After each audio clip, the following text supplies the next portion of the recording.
I first met Don through an introduction from Fritz Steiger, who was a friend working at Walmart back in the late 70s. We invited Don to come to JBU for a chapel to speak, and he graciously accepted. And not long after that, my father and I decided we needed Don Soderquist on our board of trustees. In 1982, he did join our board of trustees and has been a faithful, loyal member of the campus community for 3 decades.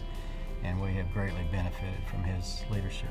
Over a period of several years, JBU had shown lots of signs of doing very, very well and showing lots of potential. And the conversation started being, well, isn't there a need for Don's kind of leadership in the business world and in the educational world?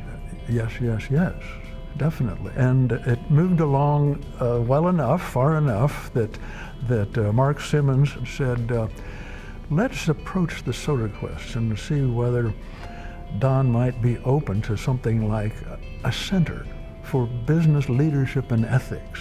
So we came up with the thought of having a dinner with Don and Joe and ganging up on him and telling him the concept that we had and having him consider. And so we got this meeting together in Town at Mary Maestry's, and Mark had some of the leading comments about that. Here's what we've been exploring, here's what we've been wondering about. Don, with your voice and with the Soderquist name on it so that it could be already recognized ahead of time. My recollection is that Don wanted to consider it with Joe, and then subsequently came back and having thought and prayed about it, thought it was something that he was willing to do and could get excited about. So in August of '98, we were able to come out and announce publicly the founding of the Soderquist Center for Business Leadership and Ethics. The Soderquist Center is not just an extension of JBU, it's really an extension of the Soderquist family. Clearly Don's the founder and he has been the animating vision for the institution, but the hospitality that's extended at Greystone is really a reflection of Joe's heart. She's been actively involved in the hospitality and the decorations of Greystone, and then the children have all been involved with advice and counsel. Wendy's worked there for 15 years. It really is, the Soderquist Center is a reflection of the Soderquist family. Everybody who's observed the center, Don is intimately involved.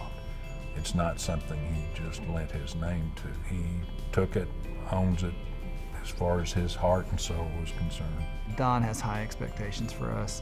He wants only the best, right, for our customers. And I think Joe, everything she does is about excellence. There is no limit to what could be done here. And I tell our team that as long as our hearts are right, as long as we do the right things with the right people, there is no limit to what we could go do. And I think that's a reflection of their dream and expectation for us.